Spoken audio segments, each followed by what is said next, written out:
کتنے لوگ ہوتے ہیں جو موت کے وقت کلمہ پڑھنا چاہتے ہیں، پڑھ نہیں پاتے۔ چنانچہ ایک ڈاکٹر ہیں، ڈاکٹر نور محمد صاحب، ملتان کے ہیں۔ انہوں نے زندگی کے 35 سال ایمرجنسی وارڈ کے اندر ڈیوٹی کی۔ انہوں نے موت کے اوپر ایک کتاب لکھی ہے۔ اس میں وہ لکھتے ہیں کہ ایمرجنسی وارڈ میں تو لوگ آتے ہیں جو آخری لمحوں پر ہوتے ہیں اور بہت سارے فوت بھی ہو جاتے ہیں۔ تو جب بھی کوئی ایسا بندہ میرے سامنے آتا، میں اسے کلمہ پڑھنے کی تلقین کرتا۔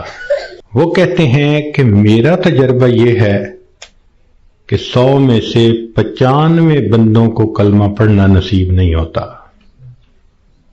تو ان سے پوچھا گیا کہ کیسے؟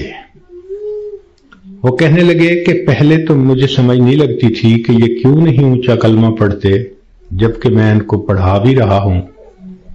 پھر ایک بندے کو میں نے کہا کہ تمہیں ہارٹ پرابلم ہے، ہارٹ اٹیک ہے، تو میں تم سے پوچھوں گا کہ تم کلمہ پڑھو، اور اگر تم نہ پڑھ سکو گے تو میں پوچھوں گا کہ تم پڑھنا چاہتے ہو، پڑھ نہیں پا رہے؟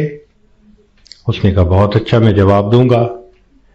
جب اس کی آخری کیفیت آئی تو میں نے اس سے پوچھا تو اس نے اشارے سے بتایا کہ میری زبان پہ فالج پڑ گیا ہے، اب میں بولنا بھی چاہتا ہوں، میری زبان بولتی نہیں۔